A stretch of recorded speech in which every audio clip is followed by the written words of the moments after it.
हे नायरा, देखो मैं ड्रैगन हूँ। वाह! और देखो मैं एक मैमथ हूँ। बच्चों, खाने के साथ ऐसे नहीं खेलते। अपने खाने का हमेशा आदर करना चाहिए। अगर खाने का आदर नहीं किया तो क्या होगा? खाना हम पर नाराज थोड़ी हो जाएगा। ऐसी बात नहीं है। हमें खाने का आदर करना चाहिए क्योंकि उससे हमें ऊर्जा मिलती है जिससे हम रोज काम करते हैं। क्योंकि खाना हम पर गुस्सा नहीं होता, इसका मतलब ये नहीं कि हम उसका अनादर करें। तो ठीक है, चलो मैं एक कहानी सुनाता हूँ, फिर तुम समझ जाओगे। ये कहानी सुनेंगे। घास से भरे जंगल में एक हिरन रहती थी।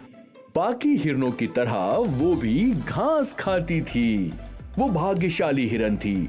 जंगल हमेशा हरे भरे रसीले घासों से भरा होता था और हिरन कभी भूखे नहीं रहते थे। लेकिन उसकी एक बुरी आदत थी।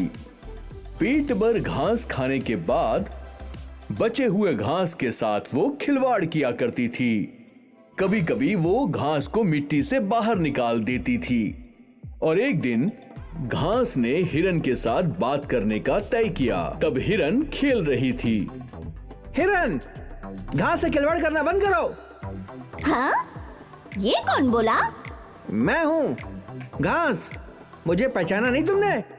लेकिन तुम कैसे बात कर सकते हो? जरूरत के वक्त पे मैं बोलता भी हूँ। तुम सच में बहुत खुरापाती हो। मैंने तुम्हें खाने से कभी नहीं रोका। जितना चाहे उतना खाओ, लेकिन तुम मुझे बर्बाद क्यों करती हो? क्या? ये तुम कैसी बातें कर रहे हो? खुरापात करना बंद कर दो।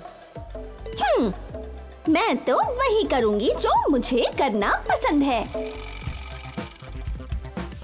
और एक दिन जब हिरन घास के साथ खिलवाड़ कर रही थी, तभी वहां पर एक शेरनी अचानक से आ जाती है। वो शेरनी बहुत खतरनाक थी और भूखी भी थी।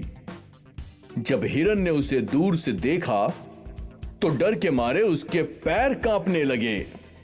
अरे रे, ये शेरनी तो भूखी लगती है। अब मैं क्या करूं?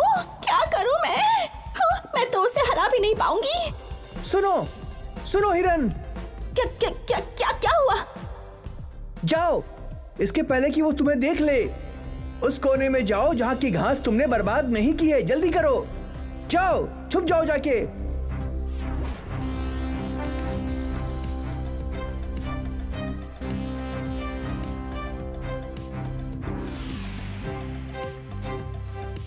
मैं बच गई। थैंक यू घास, तुमने मेरी जान बचाई। तुम सही थे। मैं शरारत नहीं करूंगी और तुम्हारा आदर करूंगी। तो बच्चों, खाने के साथ खिलवाड़ नहीं किया जाता। खाने का हमेशा आदर किया जाता है। ये तुम्हें जिंदगी देता है।